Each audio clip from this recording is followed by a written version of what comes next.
Assalamualaikum warahmatullahi wabarakatuh.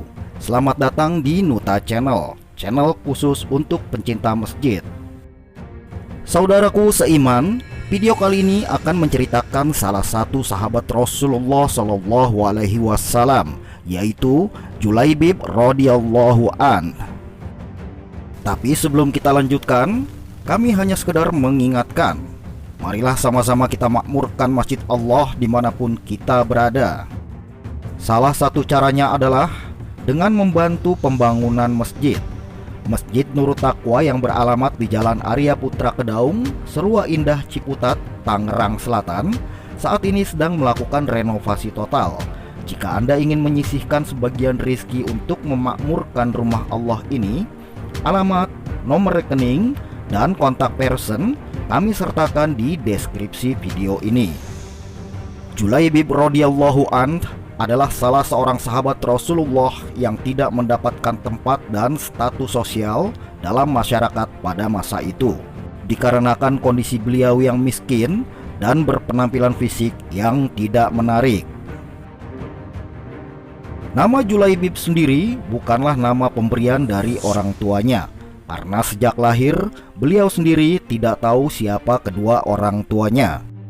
Nama Julaibib sendiri merupakan panggilan orang-orang pada saat itu, dikarenakan penampilan fisiknya yang pendek atau kerdil.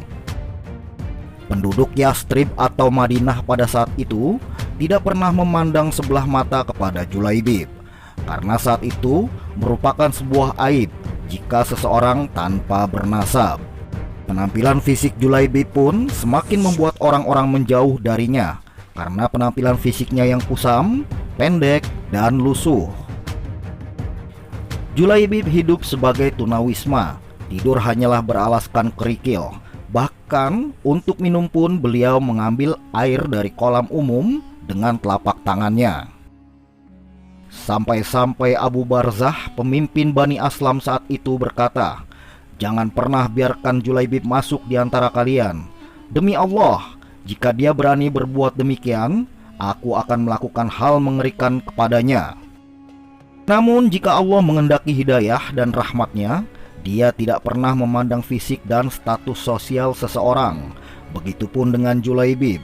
Beliau selalu berada dalam barisan terdepan dalam sholat ataupun saat berjihad fi sabilillah, meskipun semua orang pada saat itu masih tidak memandang sebelah mata kepadanya. Suatu hari Rasulullah Shallallahu Alaihi Wasallam memanggil Julaibib yang saat itu tinggal di Sufah Masjid Nabawi. Rasulullah dengan lemah lembut pun bertanya, "Tidakkah engkau menikah wahai Julaibib?" Sambil tersenyum, Julaibib pun menjawab, "Siapakah orangnya yang mau menikahkan putrinya dengan diriku ini wahai Rasulullah?" Tampak keikhlasan dari wajahnya. Tidak ada sedikit pun Julaibib menyalahkan takdir Allah pada dirinya. Pada hari berikutnya, Rasulullah kembali mendatangi Julaibib dan kembali bertanya, "Tidakkah engkau menikah wahai Julaibib?" Dan Julaibib pun menjawab dengan kalimat yang sama. Begitu seterusnya hingga 3 hari berturut-turut. Pada hari ketiga, Rasulullah menggandeng tangan Julaibib dan mengajaknya ke salah satu rumah pemimpin Ansor, dan beliau berkata kepada pemimpin Ansor tersebut, "Aku ingin menikahkan putri kalian," kata beliau. Pemimpin Ansor dengan gembira menjawab, "Sungguh ini adalah sebuah kegembiraan ya Rasulullah. Sungguh ini akan menjadi cahaya yang akan menerangi gelapnya rumah kami," katanya. Rasulullah kembali berkata, "Tetapi ini bukan untukku. Aku akan menikahkan putrimu dengan Julaibib," beliau menegaskan.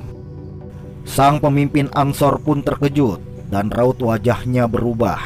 Kemudian dia berkata, "Ya Rasulullah, aku harus meminta pertimbangan dari istriku mengenai hal ini," katanya. Dan dia pun bercerita kepada istrinya perihal hajat Rasulullah tersebut. Istrinya pun terkejut. Dengan sedikit suara tinggi, istrinya berkata, "Tidak mungkin jika dengan Julaibib. Dia berwajah lusuh, tidak bernasab, tidak kaya, dan tidak berpangkat. Demi Allah, kita tidak akan menikahkan putri kita dengannya."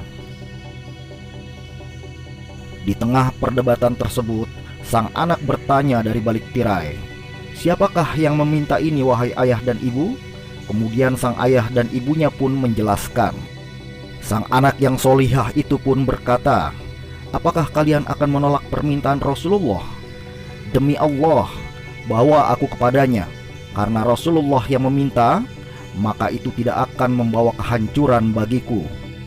Kemudian sang anak gadis itu membacakan surat Al-Ahzab ayat 36 yang artinya, "Dan tidaklah patut bagi lelaki beriman dan perempuan beriman apabila Allah dan Rasul-Nya telah menetapkan suatu ketetapan, akan ada bagi mereka pilihan lain tentang urusan mereka.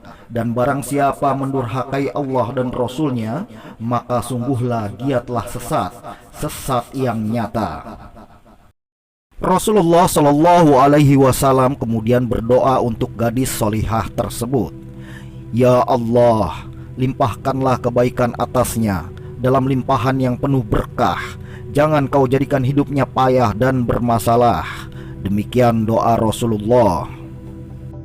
Tak lama setelah peristiwa tersebut, Julaibib ikut berjihad bersama Rasulullah ke medan perang. Karena saat itu Rasulullah menyerukan panggilan jihad untuk semua kaum muslimin yang tidak beruzur.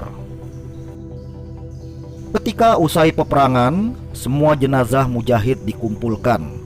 Kemudian Rasulullah bertanya kepada para sahabat, "Apakah kalian kehilangan seseorang?" Para sahabat pun menjawab, "Tidak ya Rasulullah, semua jenazah yang syahid telah kami kumpulkan." Kemudian Rasulullah kembali bertanya, "Apakah kalian kehilangan seseorang?" Para sahabat kembali menjawab, "Tidak ya Rasulullah, kami sudah temukan semua yang syahid." Rasulullah mengulangi lagi pertanyaan tersebut ketiga kalinya. Para sahabat dengan perasaan was-was saling menengok ke kiri dan ke kanan untuk memastikan siapa yang tidak ada.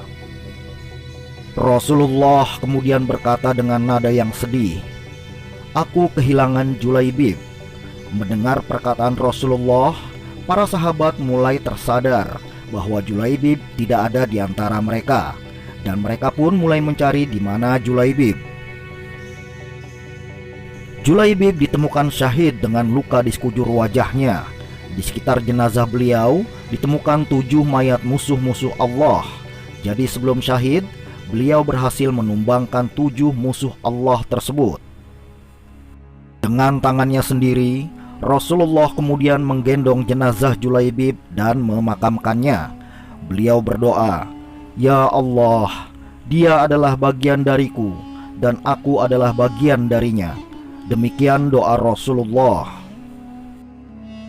Saat selesai dimakamkan, Rasulullah kemudian memandang ke langit sambil meneteskan air mata. Kemudian beliau tersenyum dan membuang pandangannya. Kemudian menutup mukanya dengan telapak tangannya. Para sahabat pun bertanya, "Wahai Rasulullah, mengapa engkau menangis di depan makam Julaibib?" Beliau menjawab, "Aku menangis karena teringat saat itu dia memintaku merestuinya untuk menikah. Seharusnya hari ini dia berbahagia dengan istrinya, tapi hari ini dia sudah tiada." Para sahabat kembali bertanya, "Lantas mengapa engkau tersenyum dan membuang pandanganmu ya Rasulullah?" Beliau menjawab, "Aku tersenyum karena melihat banyaknya bidadari yang menjemput Julaibib. Mereka saling berebutan, ada yang meraih tangannya, kakinya, sampai-sampai seorang bidadari tersingkap kainnya dan terlihat betisnya. Maka aku membuang pandanganku," kata Rasulullah. Julaibib radhiyallahu an adalah sosok yang tidak mendapatkan tempat di masyarakat, dikucilkan dan dianggap tidak ada. Akan tetapi Allah subhanahu wa ta'ala memuliakannya karena ketakwaannya. Hingga di akhir hayatnya beliau syahid dan menjadi rebutan para bidadari. Demikianlah kisah Julaibib radhiyallahu an yang dapat kita ambil suri tauladannya, bahwasanya jangan pernah memandang orang lain dari status sosial atau bentuk fisiknya, karena kemuliaan di sisi Allah hanyalah karena ketakwaan. Semoga kisah ini menginspirasi kita semua. Terima kasih sudah menonton dan sampai jumpa di video selanjutnya. Wassalamualaikum warahmatullahi wabarakatuh.